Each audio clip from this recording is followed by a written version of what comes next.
Hello students, in this video let us try to learn on how to merge data frame.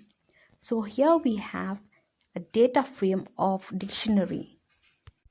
Merge means to combine data frames. So we will be needing one more data frame in order to combine with this data frame df1. And we might inspect that both these data frames identify a common column. That means the column with the same name that also contain the same data. We will simply merge the two data frames without using any other operations, but only the merge function. Here we have our data frame for this example. The first data frame is df1 and it is storing employee name and employee group. df1 is the name of our first data frame. So now let me run this program. Here we have the output, and as you can see, the first column is employee name and the second column is employee group. In order to merge data frames, we need another data frame.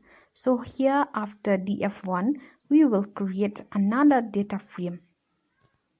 Since we need another data frame in order to combine with this existing data frame. So therefore, we will now create another data frame. Now let us name our second data frame as df2. So here we are creating a data frame df2 because we will be merging df1, that means the columns of df1 with those of df2. So here let me just copy for employee name because we need a common column for df1 and df2, whereas the next column I'm taking as year of joining. So let me specify any year. So here I am initializing the year of joining for each employee name for df2. So you can take any year here. After that, we will print df2. As usual, let us try to print the data frame first. Now let me try to run this program. So here we have the output. As you can see, for data frame 1, we have employee name and employee group. And for data frame 2, we have employee name and year of joining. Now that we have these two data frames, we can now merge them by using the merge function of pandas. So let us try together. Before merging these two data frames, we need to know which field is shared between these data frames. So let us start. Here, let me just write one line of codes to identify that this is the beginning for merging. Here we are merging the two data frames df1 and df2. And let us try to save them in another variable, say m1. So this line I am writing just to show to you that this is the beginning of codings for merging. So after creating two data frames, now it is time for us to merge those two data frames. So here we have m1 storing the data frames that are being merged. My dear students, keep in mind these 4 column names for our data frames. That is for df1 and for df2. So these are the 4 column names. After merging, remember that we will get only 3 column names because one of the column name, that is employee name, is common in both these data frames. So here we are printing m1. So this is the only line of code that is used for merging data frame 1 and data frame 2. Now let me run this program so that we will understand more with the help of this output. Here you can see this is for df1 and we have employee name and employee code.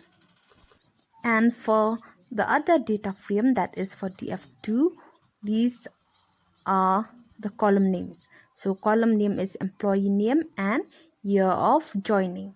So whereas here we have the data frames that are being merged, and the column names are employee name, employee group, and year of joining.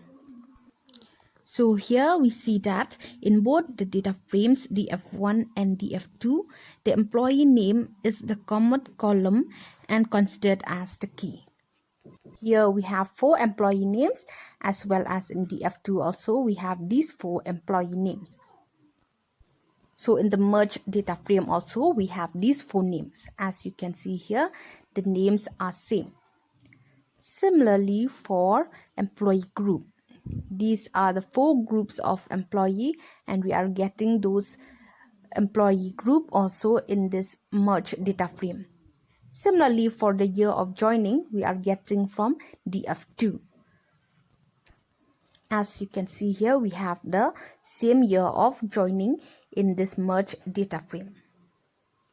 Here the employee name is the key, because in these 2 data frames the column values are matched with each other, and as you know, this is called as matching.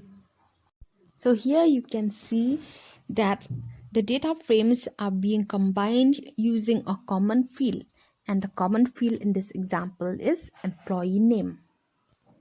You might think that after combining employee name, employee group, again employee name, and year of joining from DF1 and DF2, there might be 4 columns in M1, but that is not correct, because here employee name is a common columns in both these data frames.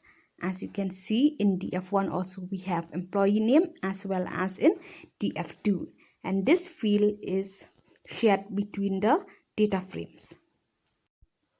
Now let us take one more employee name here, and let us find out what will happen if we have one more employee name in this DF2, as well as for year of joining for this employee. After adding that new employee in DF2, we don't even need to change this line of code. Now let us run this program and have a look at the output. So here you can see that DF2 is having the name for the 5th employee, that is for Dolly. And you can see here the columns are employee name and year of joining. So we have Dolly and 2012. Whereas the merge data frame, if you observe, there are only 4 employees. Now you can see these names, whereas Dolly is not there. This is because we are simply merging these 2 data frames.